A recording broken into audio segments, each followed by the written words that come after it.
Irregular periods ఉన్న ఆడవాళ్ళలో మరి వితౌట్ ట్రీట్మెంట్ ప్రెగ్నెన్సీ వస్తుందా అని చాలామందికి డౌట్ ఉంటుంది.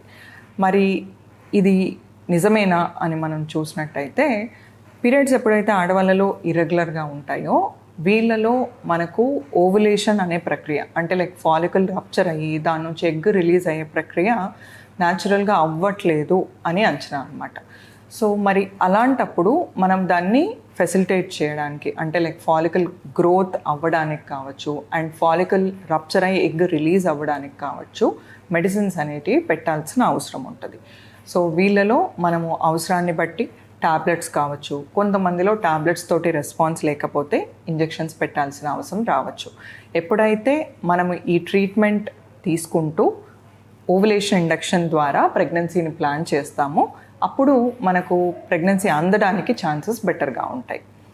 మరి ఇర్రెగ్యులర్ పీరియడ్స్లో ఒట్టి ఓవులేషన్ ఇండక్షన్ తీసుకుంటే సరిపోతుందా, ప్రెగ్నెన్సీ వచ్చేస్తుందా అని మనం చూసినట్టయితే కొంతమందిలో ఈ ఇర్రెగ్యులర్ పీరియడ్స్కి వేరే హార్మోన్స్ కూడా రెస్పాన్సిబుల్ ఉండొచ్చు.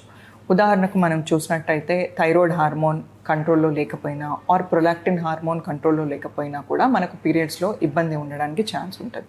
సో ఎప్పుడైతే పీరియడ్స్ ఇర్రెగ్యులర్గా ఉంటాయో ఫర్టిలిటీ స్పెషలిస్ట్ని కన్సల్ట్ అయ్యి దానికి ఏమన్నా కారణాలు ఉన్నాయా అనేది చూసుకొని దానికి తగిన ట్రీట్మెంట్ తీసుకోవడం ద్వారా ప్రెగ్నెన్సీ ఛాన్సెస్ బెటర్గా ఉంటాయి.